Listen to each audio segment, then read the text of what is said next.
बड़ी खबर आपको बता दें, मोदी सरकार के तीसरे कार्यकाल का आज पहला बजट पेश होगा। वित्त मंत्री निर्मला सीतारमण लगातार 8वीं बार पेश करेंगी बजट। मिडिल क्लास को बजट से बड़ी राहत की उम्मीद है। 10 लाख तक की कमाई हो सकती है टैक्स फ्री, ये भी संभावना और लोगों को उम्मीद भी। लगातार 8वीं बार बजट पेश करेंगी निर्मला सीतारमण। हर वर्ग को इस बजट से उम्मीद है। मिडिल क्लास के लिए क्या होगा, किसानों के लिए क्या होगा, युवाओं के लिए क्या होगा, महिलाओं के लिए क्या होगा, हर वर्ग मोदी सरकार के इस तीसरे बजट से उम्मीद लगाए बैठा है। क्या कुछ वित्त मंत्री के पिटारे से निकलेगा, इस पर रहेगी देश की नजर।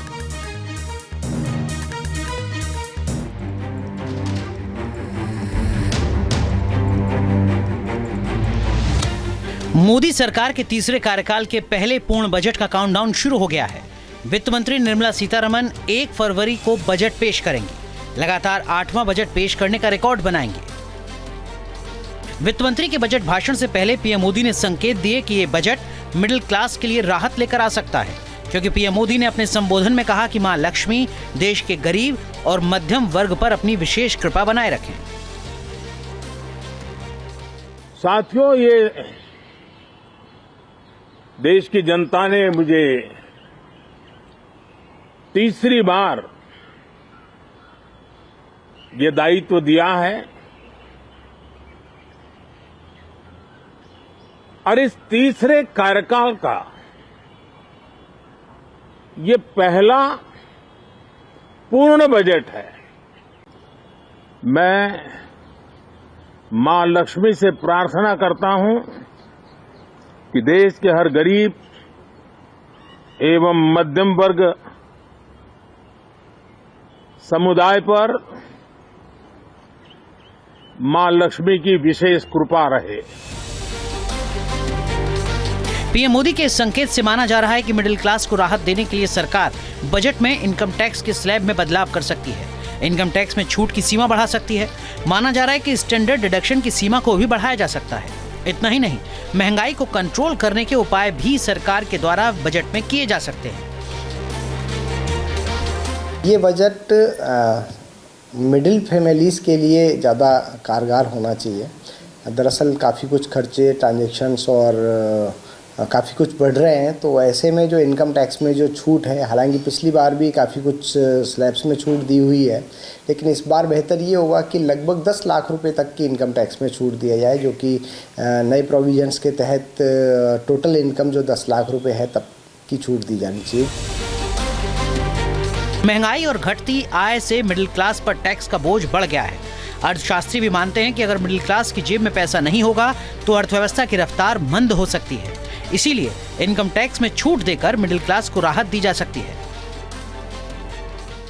जो ये टैक्स के स्लैब्स है ना, थोड़ा कम होने चाहिए। एक ही सर्विस क्लास पे ही सिर्फ टैक्स लगे जा रहा है। जीएसटी जरूर अच्छी चीज़ है, पर सर्विस क्लास पे ही से ही गवर्नमेंट सारा टैक्स ले रही है और हाई इनकम ग्रुप में सबको डाल दिया गया है। वित्त मंत्री जी से हमें उम्मीद है कि सीनियर सिटीजन को कम से कम सबसे बड़ा बेनिफिशियरी मेडिकल में और टैक्स में, यही है, टैक्स में थोड़ा रिलीफ होना चाहिए कि सबको फ़ायदा हो, सबके बारे में सोचना चाहिए और मेरे ख्याल से वो सोच रहे हैं। माना जा रहा है कि मिडिल क्लास को राहत देने के लिए बजट में हाउसिंग सेक्टर को बूम देने के लिए सरकार कोई नई योजना भी ला सकती है, क्योंकि देश में अफोर्डेबल हाउसिंग की जरूरत महसूस की जा रही है। साथ ही शिक्षा और रोजगार पर भी जोर दिया जा सकता है। तो हमें अगर अच्छी शिक्षा को अफोर्डेबल बनाना है तो पहले तो मेरी दरख्वास्त है कि जो हमने एजुकेशन मटेरियल्स पे जीएसटी लगा रखा है, बिकॉज हमने नेशनल एजुकेशन पॉलिसी में बोला है कि एजुकेशन मल्टी मॉडल होनी चाहिए, सिर्फ किताबों से नहीं। आप स्मार्ट क्लासेस से पढ़ाइए। अब स्मार्ट क्लासेस में इंटरेक्टिव पैनल, टैबलेट्स, इस पे 18 से 28% टैक्स है। वो अगर हम निकालेंगे तो जो पेरेंट्स पे फ़ी का बर्डन है वो कम होगा और हम अच्छी एजुकेशन को अफोर्डेबल बना सकते हैं। सो अगर हमें अच्छी एजुकेशन को ना देश के कोने कोने तक लेके जाना है तो ना केवल हमें सरकारी स्कूलों को इम्प्रूव करना है, जीडीपी परसेंट एजुकेशन को इम्प्रूव करना है, लेकिन जो प्राइवेट स्कूल में भी हम आधुनिक चीज़ें लेके आ रहे हैं उस पर अगर हम टैक्स हटाएं तो सबके लिए ये बेटर है। वित्त मंत्री ने संसद में इकोनॉमिक सर्वे भी पेश कर दिया है, जिसमें जीडीपी ग्रोथ 6.4% रहने की उम्मीद जताई गई है। आर्थिक सर्वे में रोजगार बढ़ाने पर खास फोकस किया गया है। वहीं माना गया है कि सरकार के लिए महंगाई बड़ी चुनौती बनी हुई है।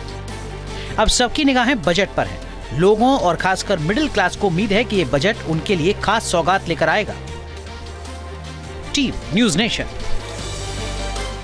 न्यूज नेशन अब व्हाट्सएप पर खबरों की ताजा अपडेट के लिए न्यूज नेशन के इस QR कोड को स्कैन करें।